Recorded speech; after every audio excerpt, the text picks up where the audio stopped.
This show is presented by Manscaped. Sign up for 20% off manscaped.com using the code DANGLE.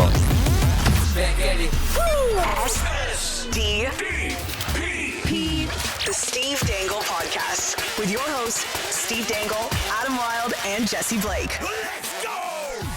Sorry, Evander Kane, but you are not the top story today. No? Not even number 2. Who's the main character? The main character today is Noxie and Cax, knocking it out of the park with over 5,000 hits on YouTube already.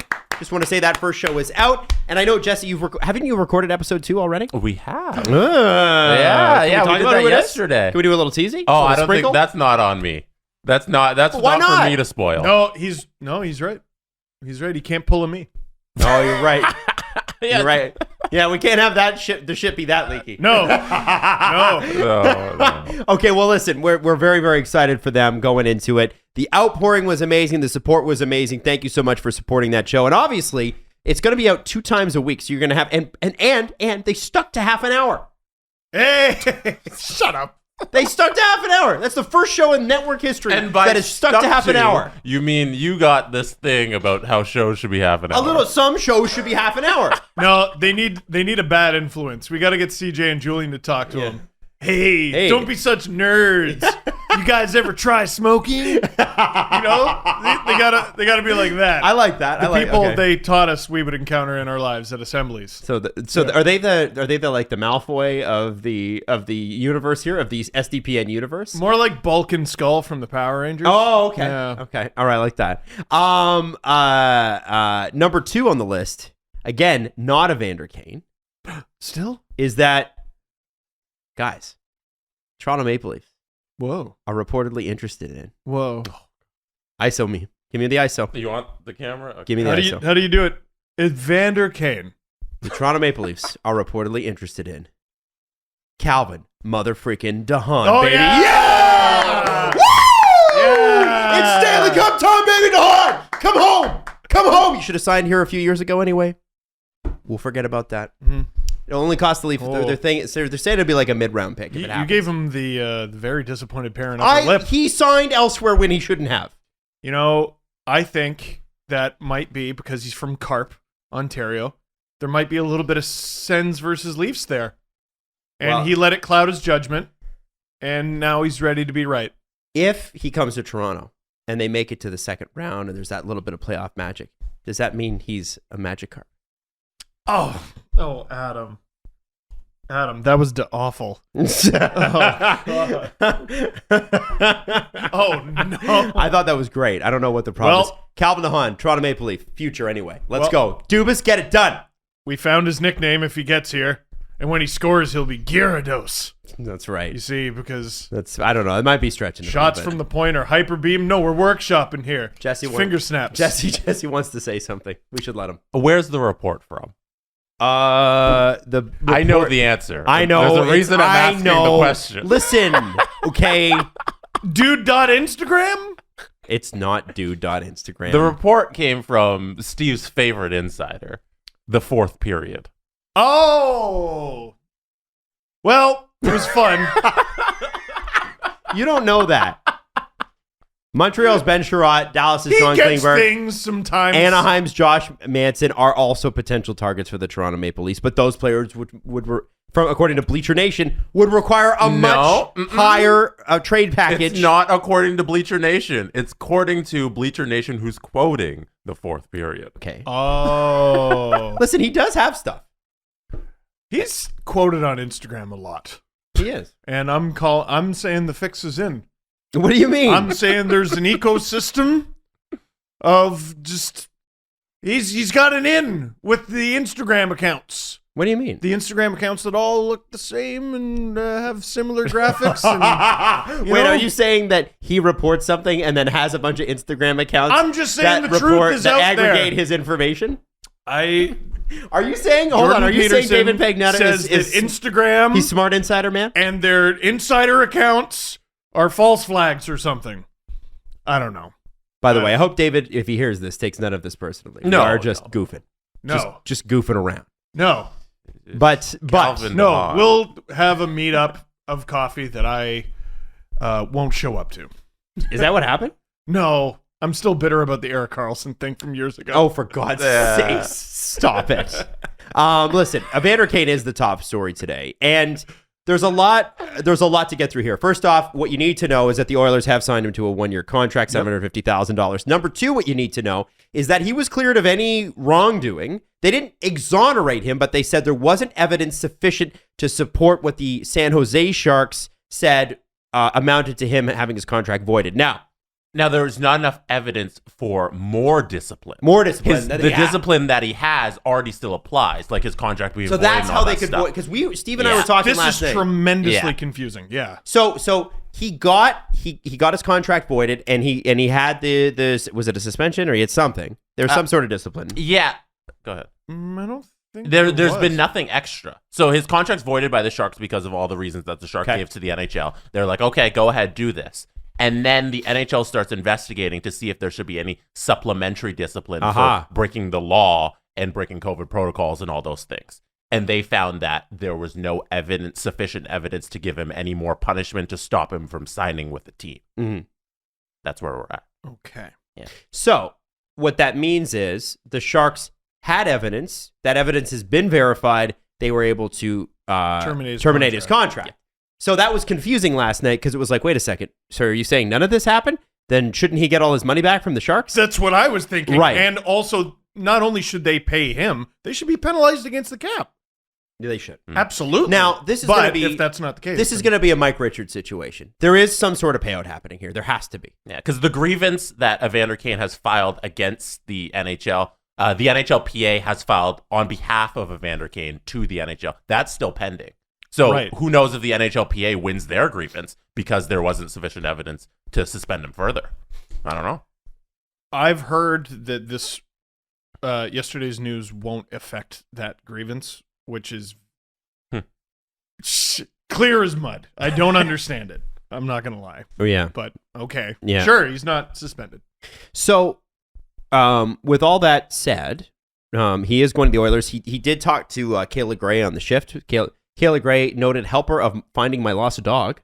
When Seti got out a couple years ago, Kayla was one of the first people to message me on Twitter, like, how can I help? And then like, yeah, she's amazing. Oh, it's an awful feeling. Yes, and she was all over it, and she's great, and we love Kayla. Shout out to Kayla in the shift at TSN. So she sat down with him. Now, the thing with Evander Kane is he is really good at the sit and chats. The very serious one-on-one in the room sit and chats. He had one not 6 months ago. No, yeah, I think who did it? Was it Greg Wyshynski?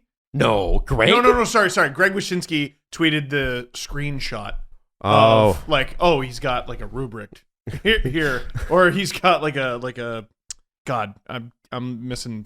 There's a strategy afoot. A strategy. Yes. There it is. Was it Linda Cohn? I don't know. I'm going to look it up right now. I'm looking at Greg's Twitter account, hoping to find it, but he tweets a lot. Damn it, Greg. It might not. Sure, tweet a lot, Greg. I think I saw it this morning. Yeah. Anyway, he does the sit. It was with Linda Cohn. Yeah. There you go. And so they do the sit down face to face. And whenever somebody's done something serious, like it was like Charlemagne did with Travis Scott after Astro World, like everybody on 60 Minutes, you have this sit and chat, but this is his second in 6 months. And obviously, there's been a lot of controversy that's followed Evander Kane, not just here, but anywhere he's gone. And I'll be honest with you, I didn't get it at the beginning. Like, there was the money phone thing when he was, in his first team where he was in Vegas and he had this. That was nothing. That was stupid. No, we defended him for years. 1,000%. Yeah. And then there was the tracksuit situation with Dustin Byfuglien where he showed up late and didn't show up in a suit, and Dustin Byfuglien threw his tracksuit in the shower, and they're like, okay, we better trade him. Well, and at the end of that, I'm like, I don't know, kind of sounds like Byfuglien was the jerk. 100%. But yeah. And the helicopter from Buffalo to Toronto for like a Jays game or something. Yeah. Which, and I'm like, again, he's got the money to do it, I guess. So, like, does it matter? Yeah. He doesn't have the money. He filed for bankruptcy just before training True. camp. But we didn't know that. But back at that day, we didn't know that, right? Sure, like, you didn't know. So, what we found out, though, through for The Athletic, was that essentially, and this was all detailed in a report at the end of the summer, several Sharks players went to Doug Wilson and said, please do not bring this person back. Yeah. Team's leading scorer. Yeah. Best forward. there was accusations of abuse. There was accusations of, I think unpaid child support. There was accusations of, we know he's got a crippling gambling debt. Virtually everything. Right. Now, have any of those been substantiated? No, but the accusations were made. And, I think you have to, I'm presenting those to you without comment, but I think we all know when an accusation, especially of spousal abuse, is made, you have to listen to the victim. Yeah. And well, CJ sort of brought this point up a little while ago when they were talking about Evander Kane on the CJ show. Until he's accused of something and it goes further, right? Like it's proven. Mm-hmm. There's nothing really teams in the league can do, right? They can't prevent him from being in the National Hockey League. Right. Based on... Because legally they can't. Right. Which is... Now, they don't have to sign him. That's just what it is. They don't have to sign him right away, but yes. Yeah, they don't have to. You can choose to not have him in your locker room, but like if you want him there, then it's your right because nothing legally has been done against him. Yeah. Yep. And, I saw people laughing at the Oilers like, what if they still miss the playoffs? Well, they could trade him. So, if they want. Evander Kane said today he didn't get along with every teammate. The narrative that he didn't get along with every teammate in San Jose is false. Right. Okay, great. Says leaks of that narrative came from the dressing room, not him. And, quote, that's not good leadership. Mm-hmm. So the Kayla Gray interview, which I don't think is getting enough credit for at least getting some more Evander Kane information out there. I don't think enough media people are quoting her at the interview directly, which is a shame because she did a great I think the job. reason is it's hard to find. That is it's very true. hard to find. Yeah. Because it exists solely on the Bell platform. It doesn't exist on YouTube. Oh, companies got to stop. Yeah, I went to tsn.ca/the shift or whatever it is. Really? And I watched it from there. Yeah. And the reason they do that is because they believe that they want to bring people into the closed universe, but that doesn't work. Oh, guys, you have bar down. I know. Oh, come on. I know. I know. And that's the thing, right? Is that it's just, you kind of go, this interview is the interview. Yeah. It's the interview. Guys. So it's hard to find. So they spend the first 10 minutes is about his time in San Jose and addressing all those things. Mm-hmm. And she asks all the questions that you want to ask Evander Kane. They're all in there in the half an hour that they sit down. It's just a matter of if Evander Kane will answer any of them in a way that is interesting and he'll say anything, which he doesn't most of the time.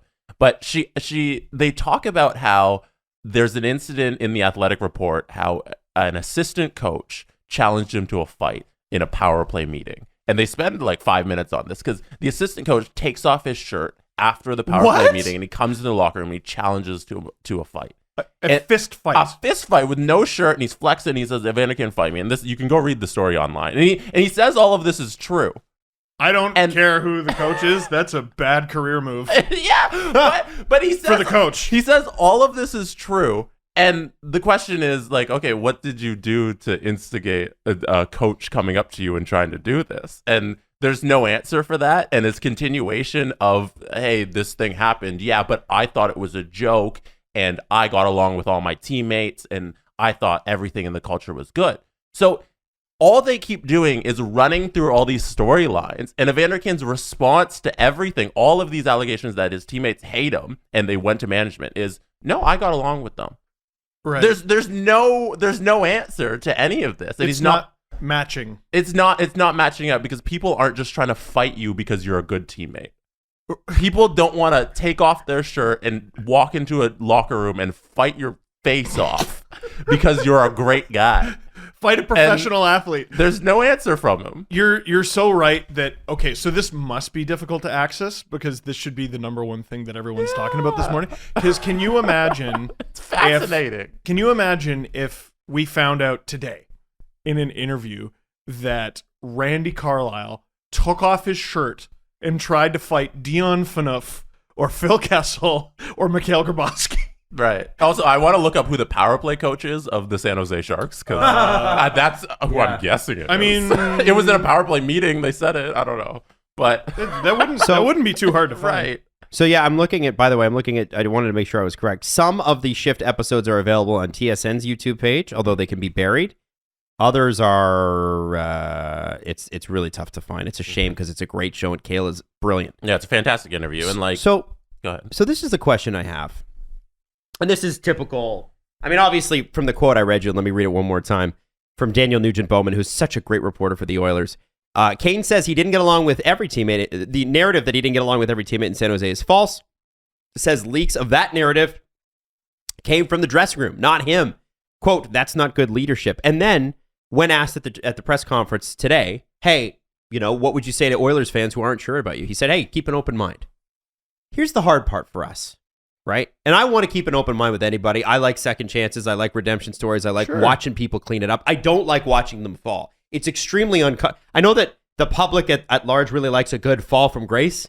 It's not. When you actually think about what's going on in somebody's life when these situations happen, you think about the crippling amount of debt that this person is in just from gambling. Yeah.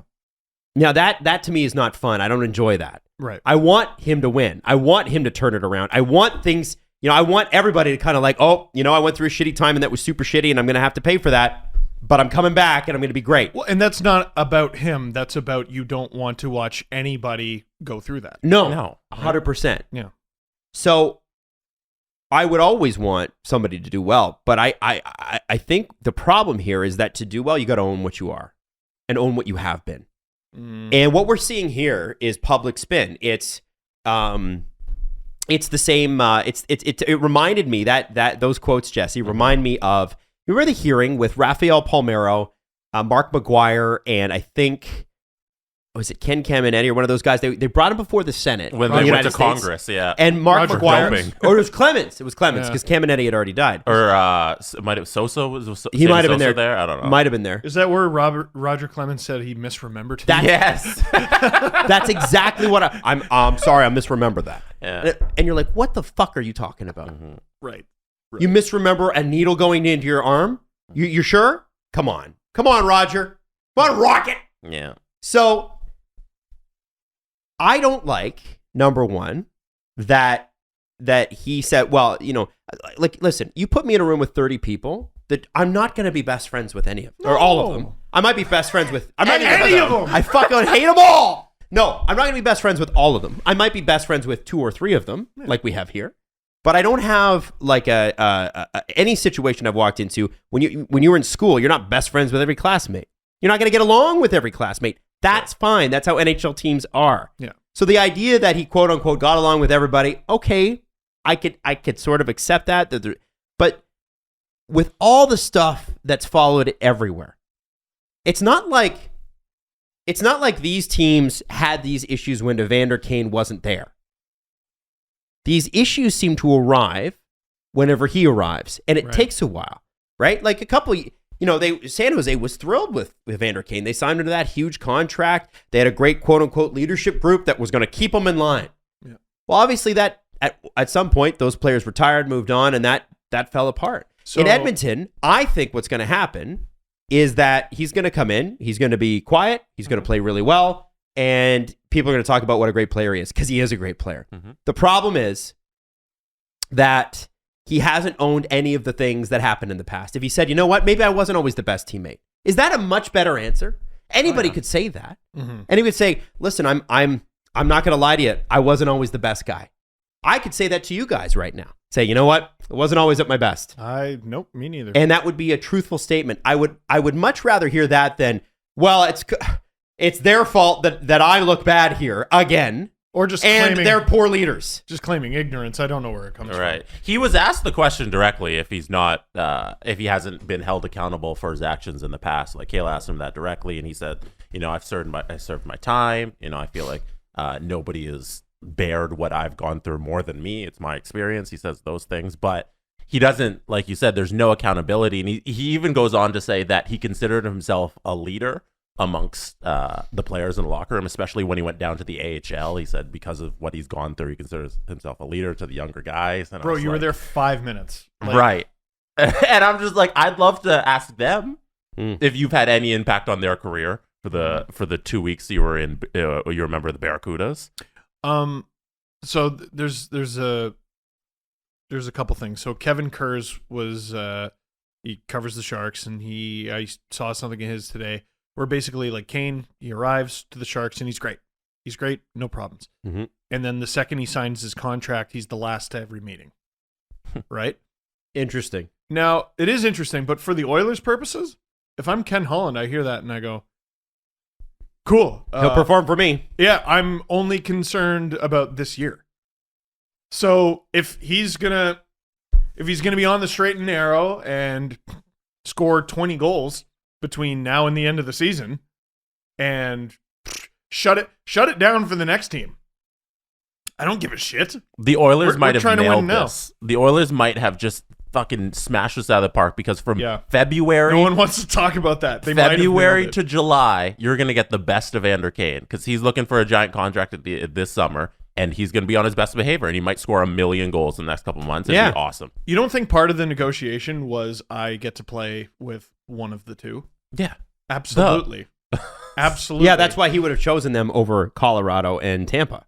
Yeah, he's not going to where he has the best chance to win necessarily, because like he had the option to sign with, I think Florida was interested, Tampa was interested.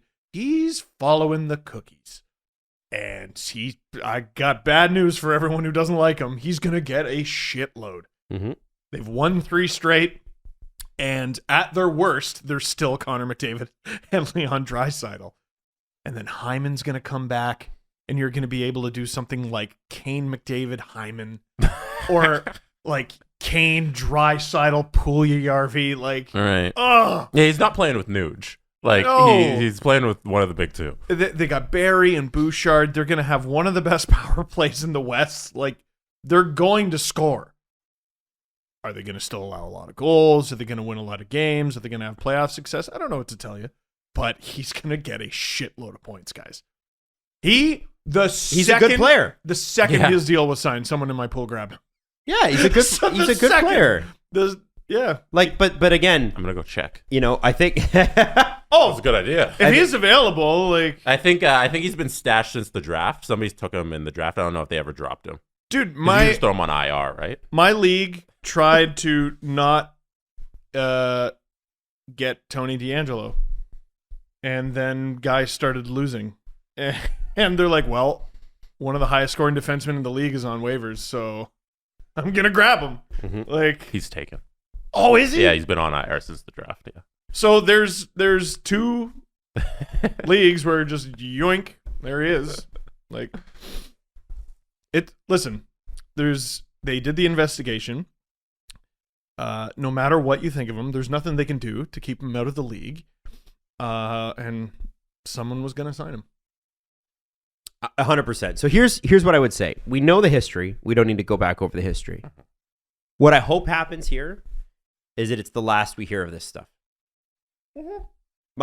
From a human perspective, what I want is for this man to, whatever it is that did happen, turn it around and become not only the player, but the person that he says he wants to be. Yeah. You back it up with actions, though. That's what I hope happens. Sure. And, we'll see. I mean, Edmonton could use that injection of scoring. Mm-hmm. And I'm sure that he'll come in, and I don't think he's going to be a problem. I think he's going to be quite happy there. This past week has been real good for the Battle of Alberta, by the way. Oh, yeah. I think it's going to come down to them, too. For the 8th playoff spot? Yeah, for the bottom. I think it's going to come down to them, too, for the fight for the final wild card. Go look at the West, man. It's tight. We looked at it last episode. All you're fighting the East for is better. The East is better. Way better. But all you're fighting for is, okay, I don't want to play Colorado, and I'll take anybody else. Mm-hmm. Anybody else, I think you have a shot. I wouldn't want to play Vegas. Jack Eichel. You're not jacked about it. You say, Hey. Steve Dangle. but you got a shot. Yeah. I can't wait till he plays too. By the way, that feels like such a That's gonna be a fun one. Soon. It's well, soon. It's just within the been next forgotten month. about.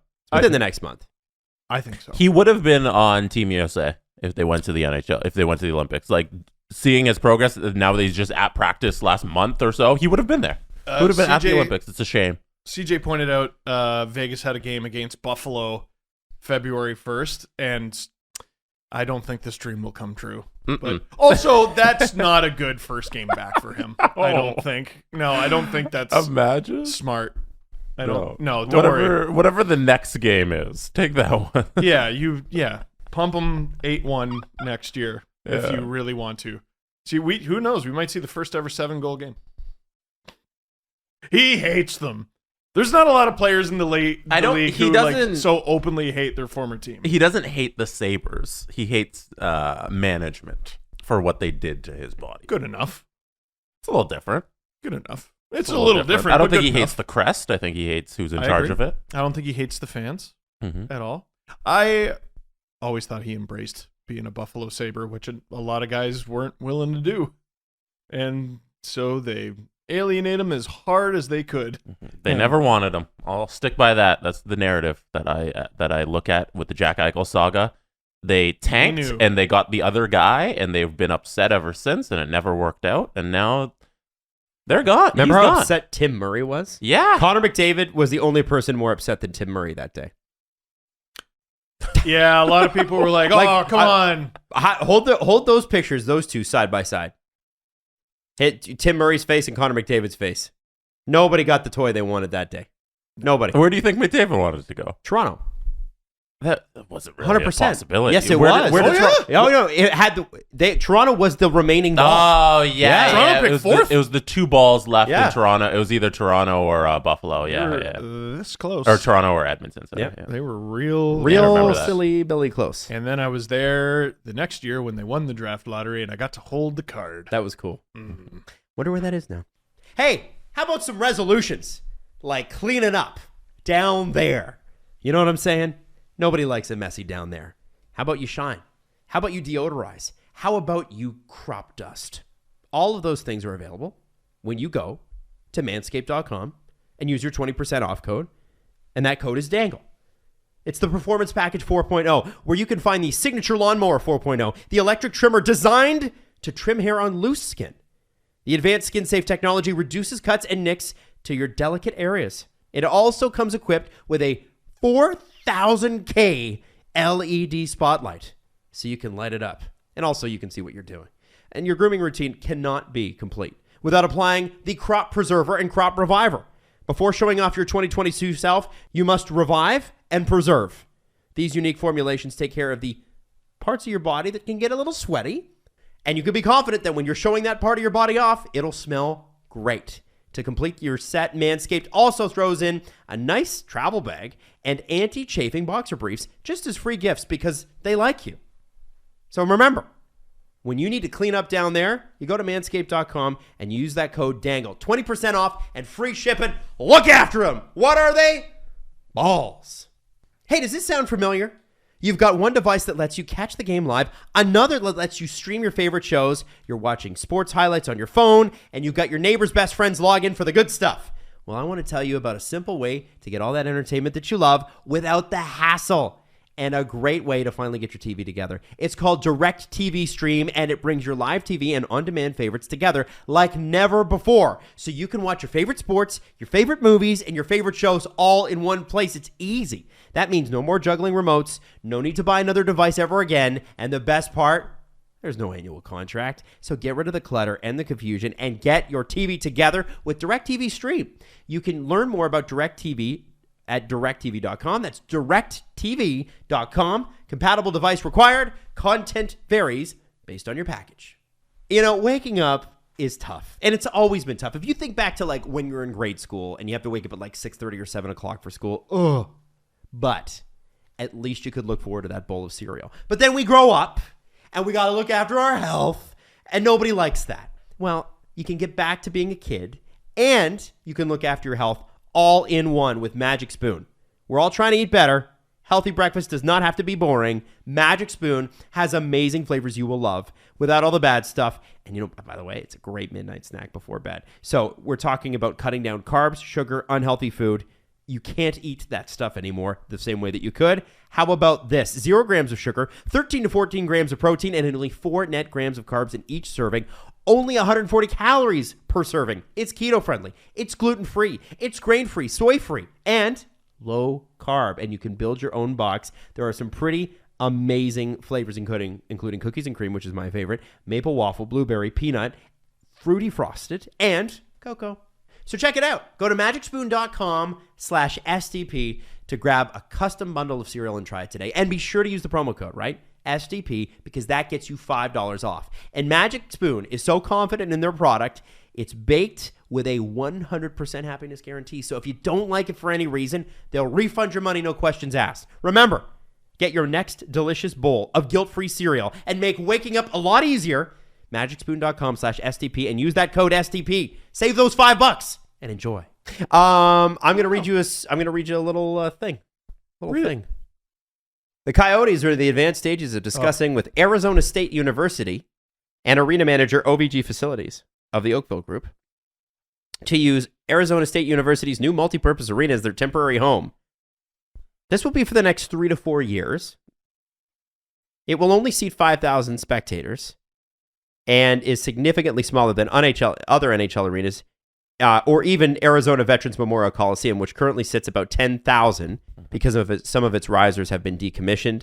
ASU CFO Morgan Olson confirmed talks in a statement Thursday evening. If an agreement for use of our multi-purpose arena is finalized, we'd be glad to help the Coyotes by providing a temporary home while their new arena is being built just a couple of miles away. Our new multi-purpose arena would benefit from the addition of NHL-level enhancements paid for by the Coyotes that would remain with our building. We are beyond excited to open this wonderful new ASU arena. This agreement would just make it much more special. And Bill Daly said this: while we have arena standards, we would approach the entire situation in a way intended to accommodate the club's needs in effectuating a successful transition to a new venue. While there may very well be some, I can't think of any hard and fast rules that couldn't be relaxed to accommodate this, and doing what's necessary. Thanks, Bill.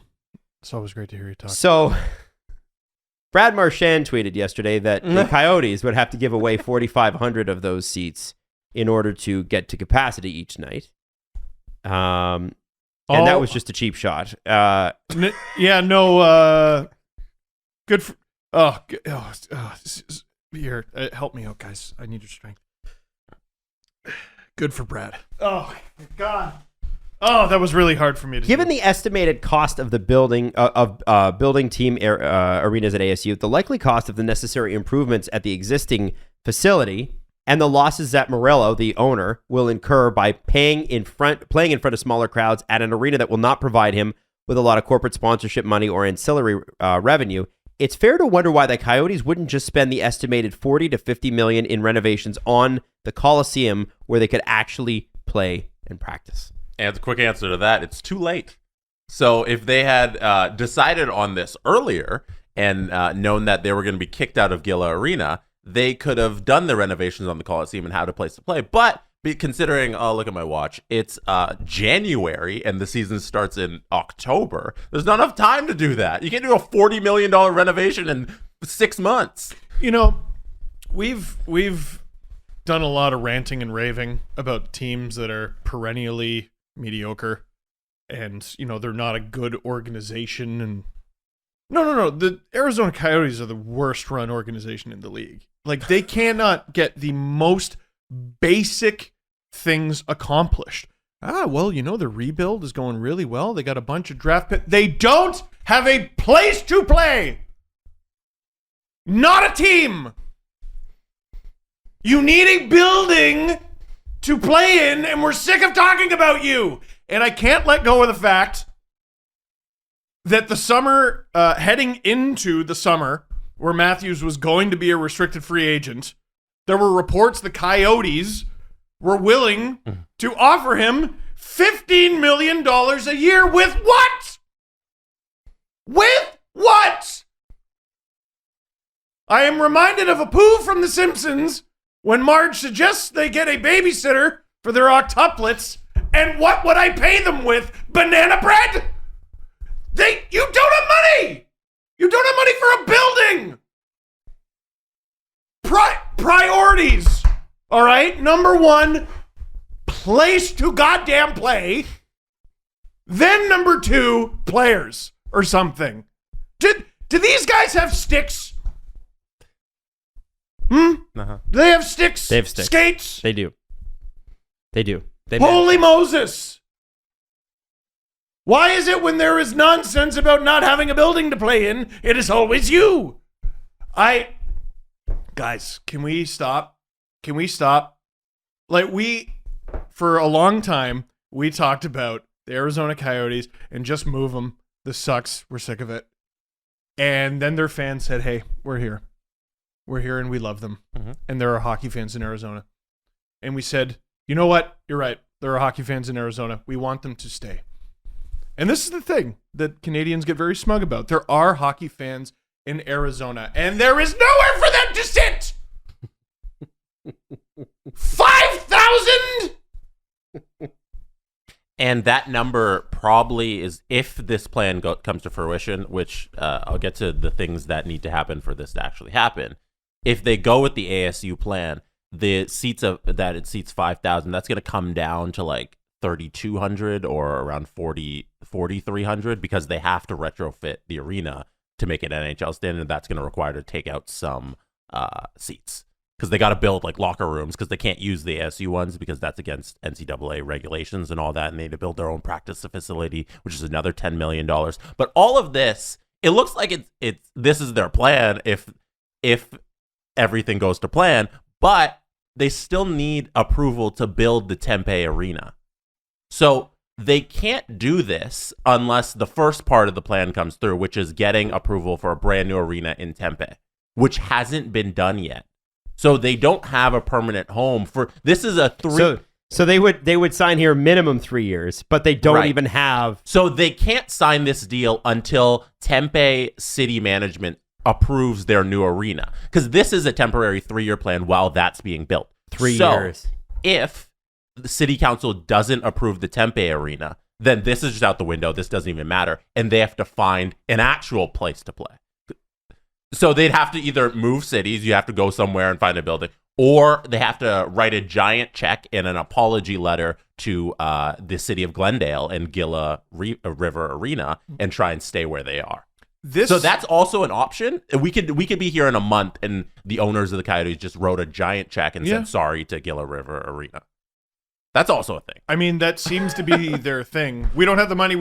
Oh, look, we found it. Right. We forgot. How did we? We forgot our taxes. Oh, God bless Mike Stevens for writing that for the for the hockey news. When he's on a bit of a tear, our boy Mikey. He's on a heater. He's doing real well. So I first of all, the Arizona Coyotes are literally the series plot of Schitt's Creek if it were about a hockey team. Second of all, I was like 5,000. That's not even enough to be a lot of the top CHL teams, the Canadian Hockey League teams, junior. So I Googled it, and I found. So wait, sorry, you said after it could be as low as like 3,500 for some reason. Yeah, 32-ish is what I heard Friedman say. If they take out the stands and build locker rooms. So here, wait. I Googled it. It's all stupid. It's like, very stupid. Is a dumb conversation. So I Googled it. And how many CHL teams actually have more attendance than that? Oh, God. 90%. Here's it. And I found it from this 13-14 season. It's 6 teams. You want to hear them? Missouri, Wichita, Tulsa, Rapid City, Allen, and Quad City. Wait a sec. This is the Central Hockey League, which is barely a thing. It's not even the Canadian Hockey League. Holy fuck, the Arizona Coyotes don't exist.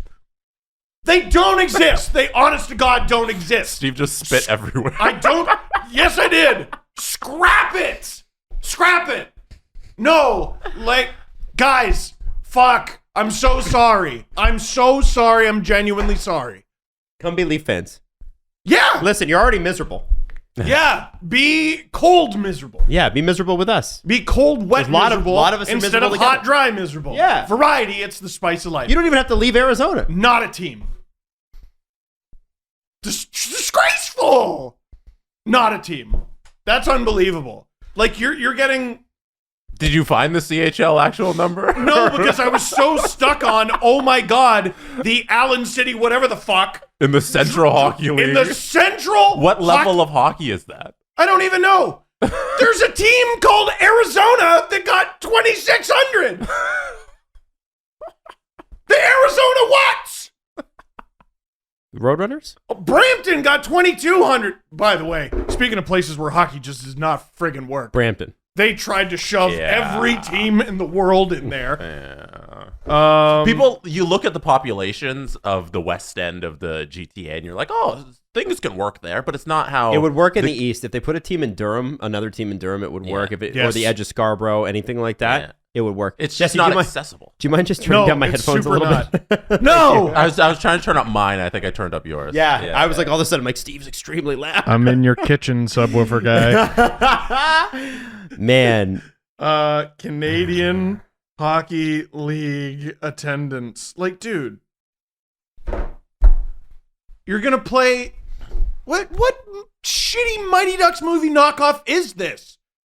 And by the way, the next time somebody gets on and goes, well, Matthew's gonna leave for Arizona. He might leave, but it isn't gonna be Arizona. It's gonna be New York, Los Angeles, Las Vegas, maybe a team in Florida. But he's probably going to stay in Toronto because Toronto's going to pay him what he wants. Yeah. Like, enough with that. Enough with that chat. He's not going to Arizona if they don't have an arena. So, I don't know what what year this is from, but, like, here's the top 4. The Quebec Ramparts, 9,200. Wow. That's pretty big. The London Knights, 8,997, so 9,000. The Halifax Mooseheads, 8,100. The Edmonton Oil Kings, there's a NHL team in that market, 7,600. That's average attendance. That's what it says. Wow. On Dr. Wikipedia. Like, who knows if it's actually true. Like, here's Quebec. Like, just the Quebec League. Mm-hmm. There's 3 teams. There's 3 teams that get more. The Quebec Rampart at 92. The Halifax Mooseheads at 81. Moncton. What is that? The Wildcats. Moncton Wildcats. 5,100. So basically, if they were getting 3,500 fans a game, this is if they sold it out, by the way. Mm-hmm. They would have a comparable attendance to the Rimouski Oceanic. Not a team. That's Crosby's team, right? Yes, it is. Yeah. Well, and everyone else. Well, and Frederick Gauthier. So what that does. How dare you? What that does is it creates an issue where when Jeremy Jacobs gets on TV and says hockey can't work in Quebec City because of the lack of sponsorship opportunities, one asks oneself, how is that possible when Arizona exists? Yeah. Like the Coyotes exist, not Arizona the state, Arizona the Coyotes. You could literally just go whoop woo and throw them in that building that they have in Quebec City. Even if they broke even, the escrow goes down. Less money goes into equalization payments. Even if they lost money, they would lose less. Yeah. We're done here. Tomorrow. They would lose less. Tomorrow. And listen, I'm a guy who's not even, I'm like, Quebec City's like number 5 on my list of teams you got to do. Houston, Kansas, Hamilton, they all come first. But if you put it in Quebec, because they seem to be the most ready, instantly. So there's some other outside but obviously they're not going to, like, they don't care about Canadian like markets. a Cincinnati, you know, you have the Blue Jackets, but like Cincinnati could work. Like there's so many markets, and like the way I see this playing out is, okay, the Tempe thing, I think it'll get approved. I think they'll get their new arena in Tempe, and then they go to a temporary home that's not ASU and probably in a different market in a different part of the country. Like I see Houston maybe taking the Coyotes for 2 years. Nah. I don't think it's going to be. I think that's a wonderful idea. And I think it might be, we're just I'm shocked with Gary Bettman and Bill Daly are an enigma to me. Because they are so unaccommodating with anything reasonable. And yet with the most unreasonable thing we've ever seen in the NHL, which is a professional NHL team playing in a 5,000 seat arena because club ownership couldn't pay their taxes on time, couldn't figure stuff out, got booted. Mm-hmm. This is all because of their own doing. They did this. They have a home right now, and they're getting booted from it. Yes, they did this to themselves. And yet, you know, it's like you ask them about concussions or Kyle Beach, and they could not be less accommodating. But Arizona, no. Listen, we're pumped about them playing on a university campus. I don't know what you're talking. Why aren't you more excited about it? Yeah. What's wrong with you? Yeah, Rick, this is All-Star Weekend. I can't answer these questions now. Oh, okay, I'll call you. Where you won't take my question. Yes. Pierre LeBrun guilts you into doing it. By the way, it's crazy. I don't know what to do here. Are you reading more? No. The best I could do was find a list of the top 13, and it's still like It's more, dude. They're not a team. Not a team. Right. And it's not fair because their fans are fans. Right.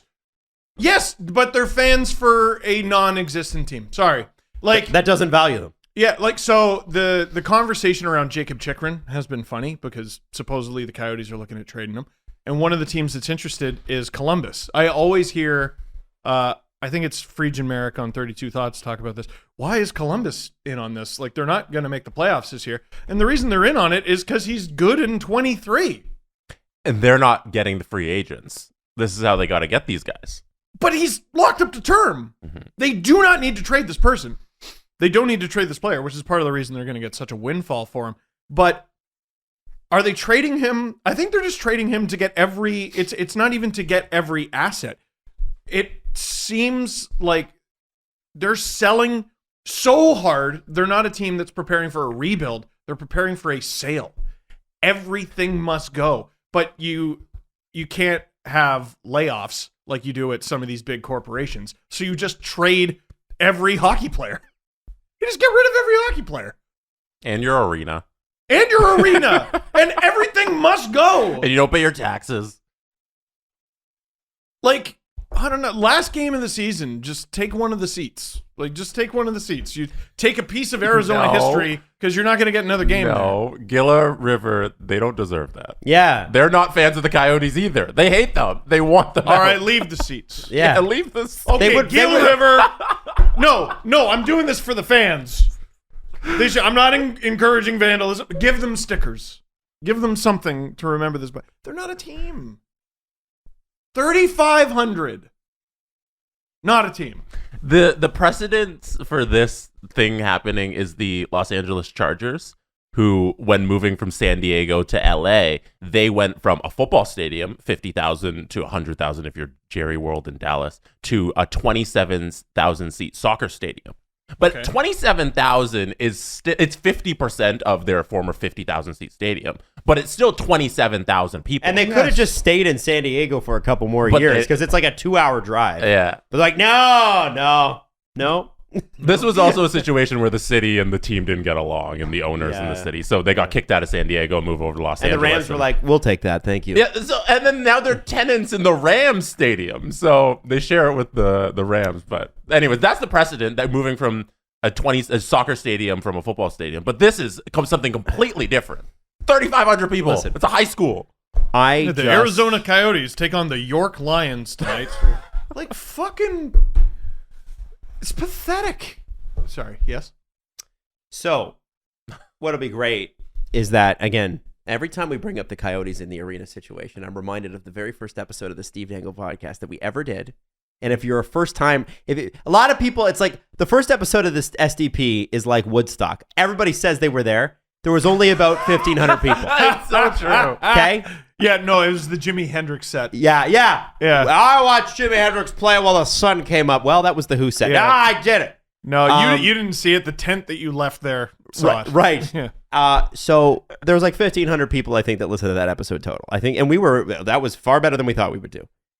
But we talked about, and one of the questions I thought it would do great. At the question we had at the time was, when are we going to get to stop talking about the Coyotes in their arena? That's one of the questions I raised on the first episode of this show. It was May 2013. May 31st, 2013, to be exact. Like, we are 9 years almost into this show. 9! Can you believe that? And we were talking Have we done 1,000 episodes yet? Probably. We were Close. talking about is Mike Smith over the hill. Have we done 1,000? Yeah. Don't we do like 150 a year? No, we do 130. 100, now we do 130. Yeah. Now we do 130, but it used to be like 92 to 100 a year. So I don't know. Yeah. I don't know if we've hit 1,000 yet. Probably not. Big bunch. Big old bunch. The reality is, here we are almost 1,000 later, almost a decade later. Mm-hmm. I have been married and divorced, and we're still talking about it. We made people, Yeah. multiple people. There are 2 people who didn't used to be here, Who are now here. who are definitely here and running This around. predates them. pooping all over the place. Oh, yeah. You know? Or in the case of my kid, constipation. All over the place. Great. Hey, it's great. But they're wonderful. They are. You know? It's great. At the end of the day here, we're just wondering why. Why? Mm-hmm. Why? And so, anyway, long story short, I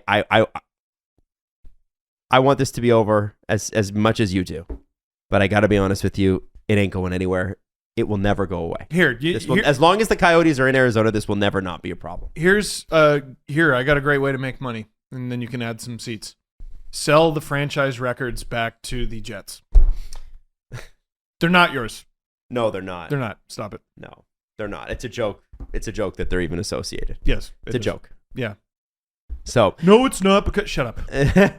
Stop. You weren't there in the 90s. Stop. On a good note, Zegras finally scored a Michigan goal, not a Michigan assist, and we just want to say, and somewhere at full speed, Torts is just pissed in a corner, getting ready to go on you TV. Play it? Yeah, Did he have it? Oh my God! Adam didn't even know. So this is the amazing thing.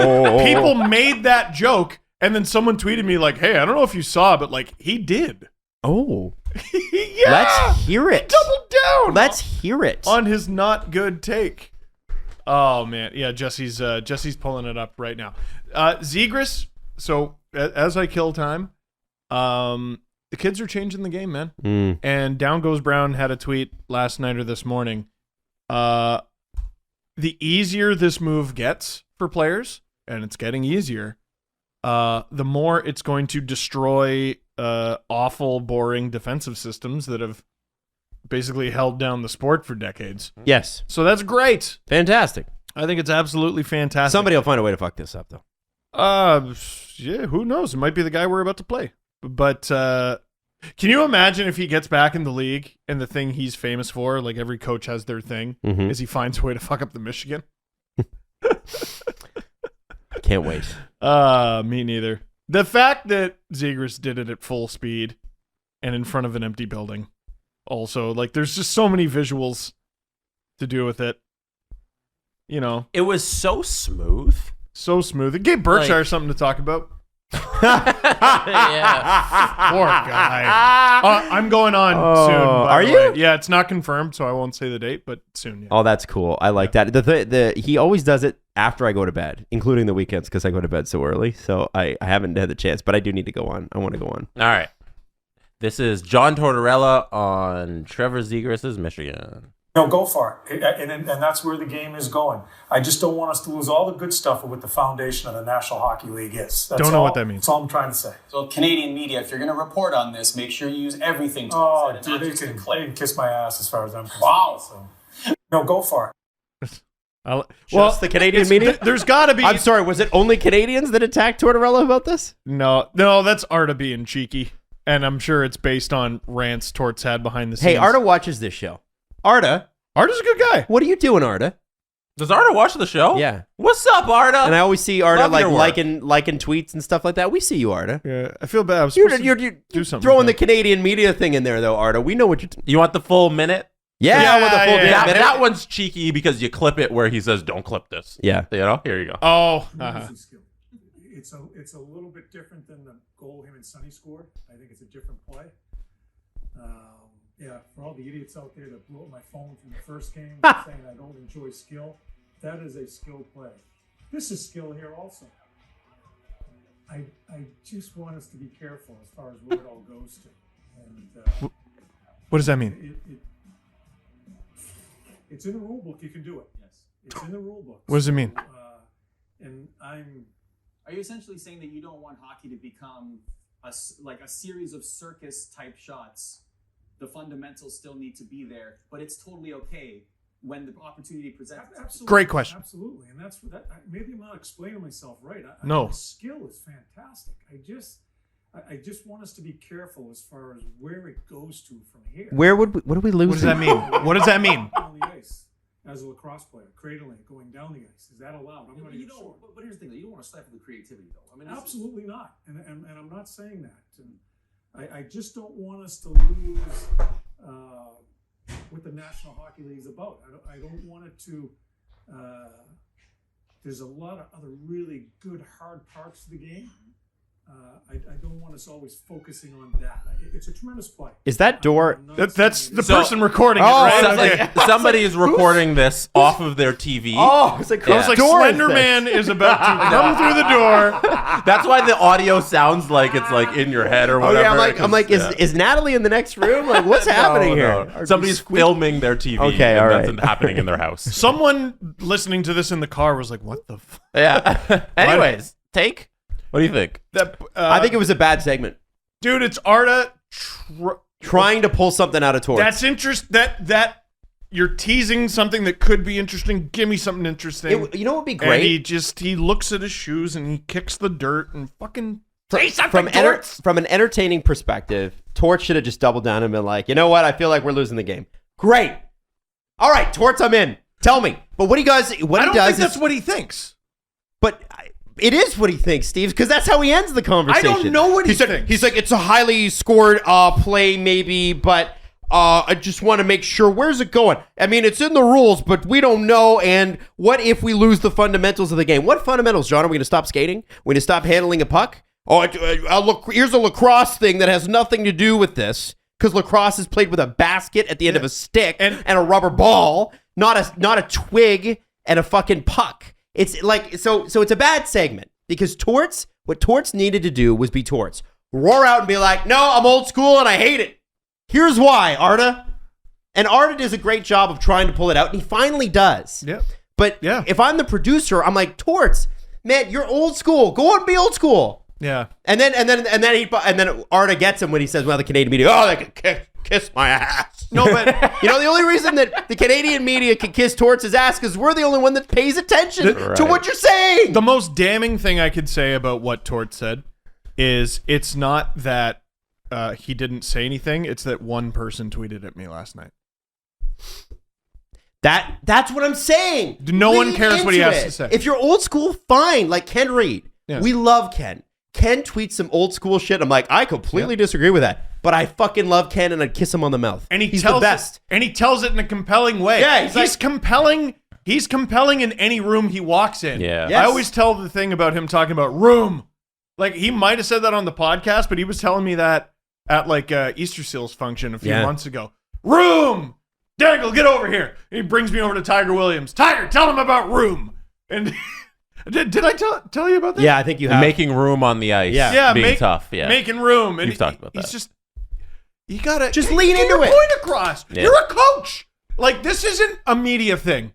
This isn't this is a guy who, he's brought in because he knows hockey, and he's a coach. What do coaches do other than get their point across? You're saying something. What do you mean? Don't know what you mean. Bart. That's don't what care. I mean. Pass wins. I want him. Tomato. I want, if Torts is going to do that, I want there to be, when Torts talks and he comes from his old school perspective, I want a bunch of guys in Oakley Twitter accounts going, hell yeah, Torts, I agree. And then I want a bunch of other people going, fucking wait, this guy's crazy. This is so boring. Why would we want this? Yes. I want that debate. I like that. Because there are a significant amount of hockey fans who agree with John. They do. Lean into it, John. Here's a Canadian. Then I'll kiss your ass. If you could, I don't have to agree with you, but if you put together a good segment, I'll kiss your ass. Yeah. You know what, man? I've been doing this for 15 years. I get a lot of really, really, really nice comments and a lot of really mean ones and not a ton of You're not mid. You're not a mid guy. I am not the Midwest. I am not MJF. No. Anyway, no. Can you turn me up a little bit? Sorry. Thank you. Sorry, I was adjusting everything. Oh, yeah. That's Adam. I think it's because I was doing this and screaming about the Coyotes. Probably that. Is that good? And spitting too. I think I might have had something to do with it. Yeah. If anybody, if SDPN memes catches that and just slow down the spit, you can do a slow down. By the way, well, it happens every episode. That was just a particularly big one. When you said whiskey out the bottle, did you see the collaboration with Kid Rock that he put you on, drinking whiskey out the bottle? Yes, it's really good. Yeah. Me and Kid Rock, mistaken for each other all the time. You guys have a lot in common. Yeah, I don't know about these vaccines. Let's do. What? Man. Why, Steve? Press comments! Yeah, thank you. I've always been a fan of Stance socks. If you've never heard of Stance socks, you can't not love them. Once you know them, you love them. They're versatile. They're colorful. They make great gifts. But did you know that Stance is now expanding outside of just the sock game? The sock game was strong. Now the whole wardrobe game is going to be strong. The best part of it, all the clothing stayed true to Stance's unique quality. So if you've enjoyed the comfort and creativity of Stance in the past, you're not going to believe what Stance has in store for you. We're talking about bringing color and comfort and creativity from head to toe with this new all-athletic active apparel line. That's right. What started out as a sort of like a radical reinvention of your sock drawer is now expanded to your entire wardrobe, and it fits you perfectly. Full range of fits, prints, fabrics, fun, and it's all stitched just a little bit different. Stance's philosophy is that you should never have to sacrifice your own individual style for the sake of comfort. And now, you don't have to. Whether you're relaxing in the house, or working out at the gym, or running all over town, Stance now delivers its signature softness and creativity in a full line of active apparel styles from toe to head. Because, it's Stance socks, right? You got to start at the bottom. Stance has got you covered. Head on over to Stance.com and get 15% off your first purchase. Use the promo code STP at checkout to apply. Enjoy the color and comfort of life less ordinary with Stance. Stance.com/STP. We're stitched different. It's 2022, which means football playoffs, which have been amazing so far, and basketball are in full swing. And for many of us, there's no better way to enjoy the games than by having some skin in the game. That's why BetMGM remains the exclusive betting partner of The Athletic. And as a fan of The Athletic, you can bet $10 and win $200 plus a free 1-year subscription or extension with your subscription to The Athletic when you use BetMGM and our promo code. Just sign up with BetMGM.com and use the promo code TheAthleticPod at checkout to take advantage of this special offer from the King of Sportsbooks. That's bet $10 to win $150 plus 3 free months free from The Athletic at BetMGM.com. Use that promo code. It's TheAthleticPod, spelled how it sounds, all one word. The Athletic Pod. New customer offer. Visit BetMGM.com for terms and conditions. 21 years of age or older to wager. Arizona, Colorado, Washington, D.C., Indiana, Iowa, Michigan, New Jersey, Nevada, Pennsylvania, Tennessee, Virginia, and West Virginia only. Excludes Michigan disassociated persons. Please gamble responsibly. Gambling problem? Call 1-800-NEXT-STEP in Arizona, 1-800-522-4700 in Colorado, Washington, D.C., Nevada, Wyoming, and Virginia, 1-800-270-7117 for confidential help in Michigan, 1-800-GAMBLER in Maryland, New Jersey, Pennsylvania, and West Virginia, 1-800-BETS-OFF in Iowa. Call or text the Tennessee Red Line 800-889-9789 in Tennessee or call 1-800-9-WITH-IT in Indiana. Hey, New York! Sports betting is here. Hey, place your first bet of $10 on any football game with BetMGM and win $200 regardless of the outcome of your bet. Just sign up with the bonus code AthleticNY, all one word. That's AthleticNY to get in the game with the King of Sportsbooks. Download the BetMGM app today. Visit BetMGM.com for terms and conditions. 21 years of age or older to wager. New customer offer. All promotions are subject to qualification and eligibility requirements. Rewards issued with non-withdrawable fee bets or site credit. Free bets expire in 7 days from issuance. Please gamble responsibly. Gambling problem? Call 877-8-HOPE-NY or text HOPE-NY. That's 467-369-NY. The Presser. SDP. The Steve Dangle Press Conference. Let me tell you something about my friend Brandon. Anyway. We were talking about the first episode of the SDP, and we're talking about how many people were there. Right now, as of right now, you can't listen to this because it's not public anymore. But the first episode of the SDP has 12,000 listens. Wow. Yeah. Overtime. Overtime. Exactly. Who knows how many people listened to that within the first week? Yeah. I remember it being roughly 1,000. Yeah. Yeah, it was 1,000. I remember that. I remember being like, wow. Holy smoke.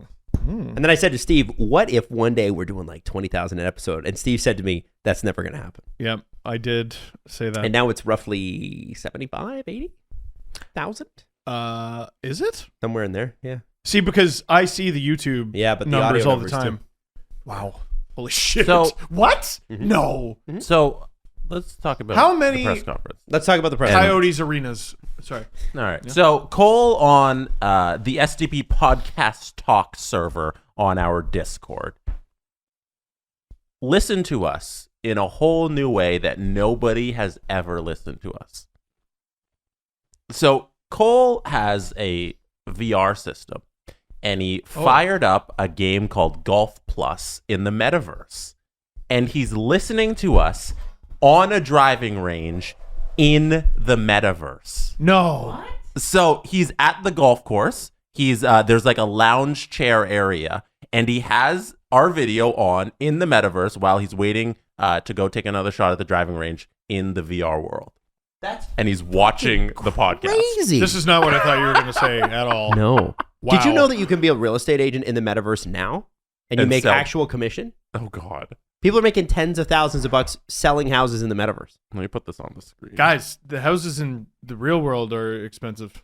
Like, just sell those. Well, the Metaverse houses are cheaper, so you can get a nicer house. So You can live get like a Bill Gates nicer in the house. Metaverse. Oh my God. Yo, that's crazy. What That's kind of cool. That's the first confirmed Metaverse case? So I think this is the first confirmed instance of the Steve Dangle podcast existing in the Metaverse. Can we create like a Steve Dangle broadcast hub in the Metaverse? Is that possible where like SDPN fans can come hang out, and then when a show's on, we can like have it could be like a bar and there's like TVs in the background playing the stuff, and if you're a fan and somebody else is a fan, they're the other side of the world, you can meet them there. We can't do that yet, but we're going to do something interesting in the coming weeks. Okay. I don't know if I'm supposed to say anything or if this is supposed to be public information, but if you're a fan of Minecraft, there might be a way that a bunch of people who like the SDPN get together in like, it's kind of your idea, but it's a little different. It's not really the Metaverse. It's just Minecraft. But now that the Minecraft thing had nothing to do with me, but I think it's brilliant. But I've heard this. you can do some creative stuff in Minecraft if you want to have fun with your friends. Yeah. So I would We're all sign up about for having the fun. Discord. Yeah, join Discord. Ooh. You might That's have so a cool. Minecraft invitation. The Metaverse thing, I know it's super like, I know people are like, oh, it's so stupid. And like, I get it, but I also am intrigued by it. I can't lie. I am intrigued by the possibilities that the Metaverse can create.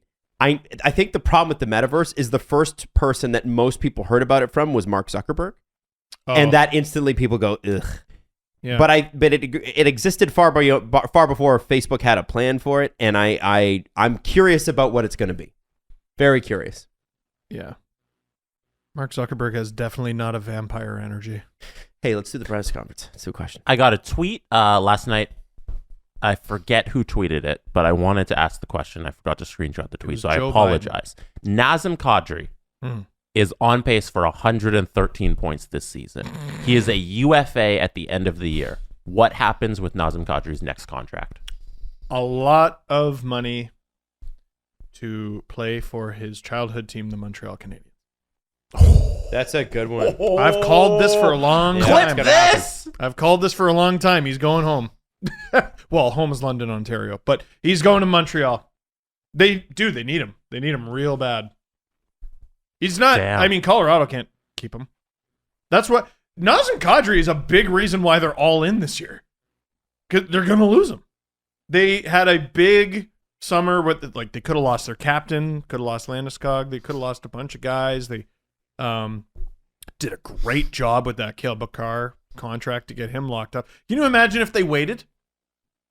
She's making 9. I got news. No. It's 2 digits, actually. Yeah, no, they have to go all in because they're going to lose Naz to the, I think, Montreal Canadiens. Wow. This next question is a trivia question from Swiss. Now, do you guys want to compete against each other or put your brains together? Ooh.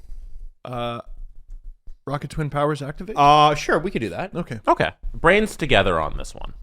What is the only NHL team that currently owns 3 top 5 picks? That is 3 of the players selected between 1st and 5th overall from any draft.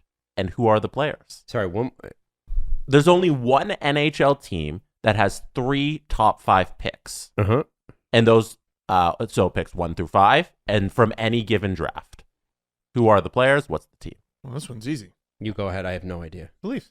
Is it the Leafs? Yeah, Matthews, Tavares, Marner. Answer? No, so the Swiss says the answer is, no, it needs to be from the same draft. Oh. Yeah. I missed that part. Well, From the same draft. Richie wasn't top 3 or top 5, was he? No, he was like 10th or something. Top 5. I'll even give you the position. So this team owns players from the 1st overall slot, the 2nd overall slot, and the 4th overall slot from the same year. I think I know what this is, and I'm going to be mad when I don't get it. I remember thinking about this, and no, it can't be that. It's actually a really good question. This is a good one. What do you guys think it From could the be? same draft. Mhm. All right. Okay. Yeah, we really got to put our heads together here. I'll give you this. It's this decade. It's within the last 10 years. I know it. I know the answer. Give it to us.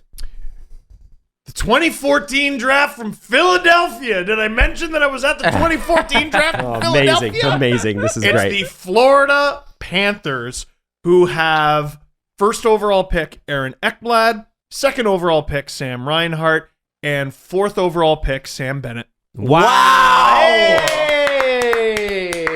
Look at the big brain on Brad. Yeah. Thanks, Adam. Thanks for coming out. Listen, somebody had to be here for the looks. That was really good. I'm shocked you got that. Me too. Wow. Me too. I'm not.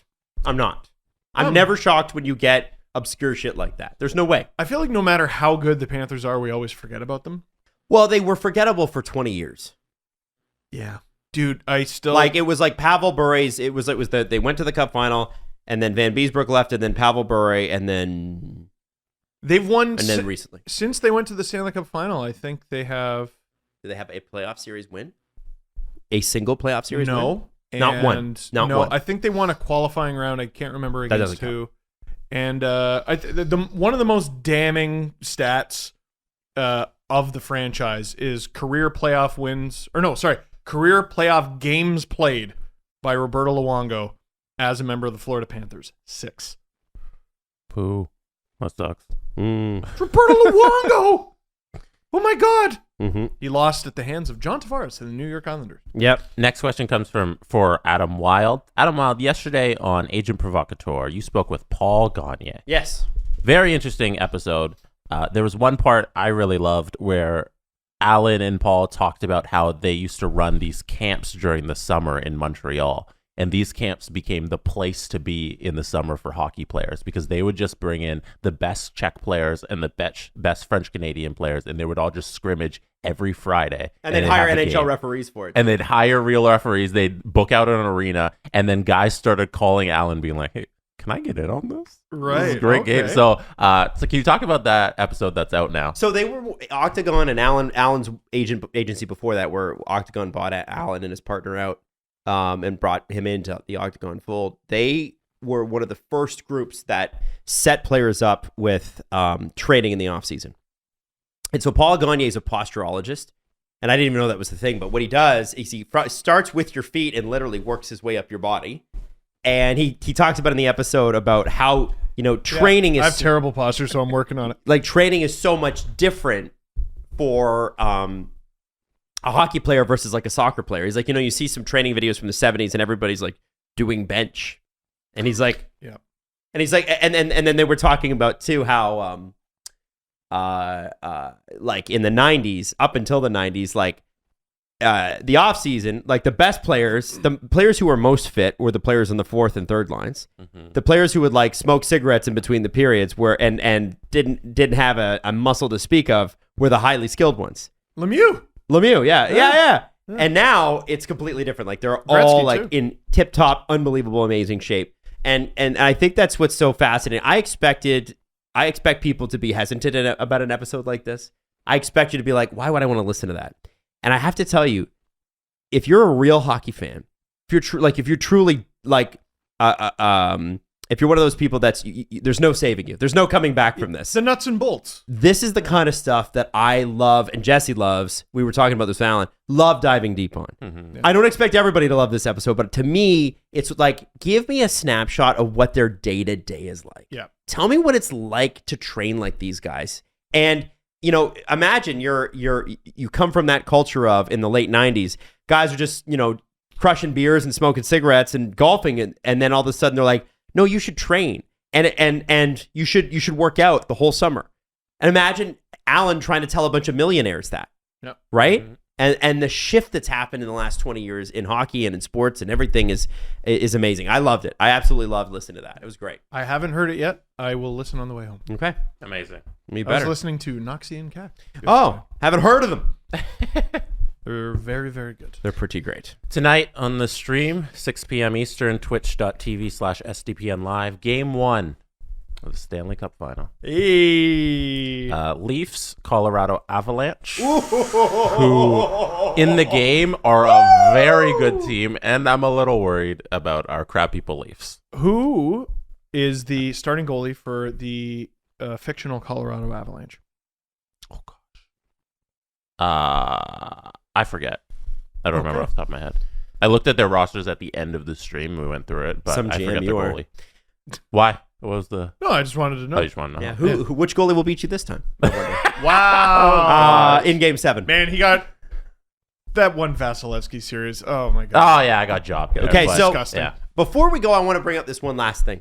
Oh. And I actually wish I'd brought it up earlier, but I didn't bring it up earlier. Sebastian Jackson tweeted us, and he says he's a day one listener. He said, I'm a day one listener of the podcast. Remember discovering it when I had food poisoning in college. And actually, I remember that because Sebastian messaged me like early on Facebook. It was really complimentary, really nice. He said, I'm a black man trying to fit in this game. I'm also one of the people who helped with the Get Uncomfortable pledge with Black Girl Hockey. This last week's been tough with the racist incidents and the BIPOC speaking out. He's like, our inboxes and mentions are filled with some hurtful racist messages. He said the most hurtful racist messages imaginable. It makes getting in the morning really challenging and hard. Would like to know what your plans are to honor Black Lives and hashtag Black History Month. Last year, I suggested Adam's Black History Month corner, but I never heard back. Now, I don't remember that, but it's entirely possible I just missed the thing because my inbox is my DMs are a little flooded. We've missed a lot the last couple of years. Certainly have. Yeah. So he said, I think it'd be really cool to hear about that. History Corner can be more than just traditional white history, and he's absolutely right about that. Anyway, thanks for reading. And so what I'm going to pledge to do is I'm going to do I'm going to do some research because I'm not going to just do it off the top of my head. I'm going to do some research, and I'm going to try to find, and I will be easily able to find 4 different history makers within the realm of sports that are really going to surprise you for Black History Month. Yeah. So once a week. Every once a week. Is that each fair? Week in the month. Let's do I like that. That's Okay. a fun idea. Yeah. I like think so. that. Sebastian, I want to thank you for shouting that out because I'm excited. It's a history project for me. Yeah. And because I love that. Because we were looking for some ways to like celebrate Black History Month, obviously. Yeah. And that's a perfect integration. So thank you, Sebastian, for suggesting that. So it's a That's great awesome. suggestion. So that's what we're going to do. Is that Yeah. cool? Big fan. Fucking go. I don't know. It's fine. Let's call it Black History Month. Let's fucking go. I don't know. Brought to you by the What SDPN. do you want me to say? Let's fucking do this shit. Sponsored by Nickelodeon. Let's fucking go. Nickelodeon puts this is a complete aside, but you mentioned Nickelodeon broadcasts NFL games once a I week. know. It's amazing. They do an incredible They job. do so good. Oh. It's so good. Oh, they're nailing it. And they also, when they score a touchdown, slime comes out You of get the I've slime. seen that. It's so Yeah. cool. I love that. It's I love cool. that. It's really. They have young Sheldon explain penalties. Yes. So they have young Sheldon explaining each penalty. So when like a holding happens, a pop up of a young Sheldon comes and he does. Do you know why this is holding? Do you know why that's so fucking brilliant? They're getting kids into the game. Oh yeah. They're making football fun for kids. The NFL is getting kids like at the youngest age. Yes, And they're NHL. You should be paying Nickelodeon to take your games. Miss Persona explains holding. I love that. So Blippi explains offside. Kids, you can't hit players in a vulnerable position along the boards. the integration is CBS owns Nickelodeon. Yeah. So whenever there's a CBS game once a week, they do that. But like CBC is out here chilling, like do a kids show on CBC with Oh my hockey God. games. I want Gary the Unicorn to explain offside. I love that idea. I want it so bad. I love that idea. If you're American, look up Gary the Unicorn. I love that idea. Another show I'd like to go on. Wow. So there it Anyways, is. Let's fucking go. Let's absolutely fucking go. It's hard to disagree with the two of you when you say let's fucking go. So Let's fucking go. Make it 3 of us. Let's fucking go. Show title? LFG. Yeah. There it is. There it is. There it is. Okay, well, we love you. Have a phenomenal weekend. We will see you Monday. Let's fucking go!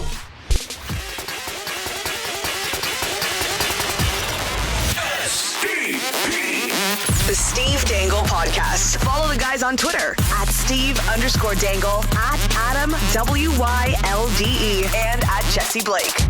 Connection complete.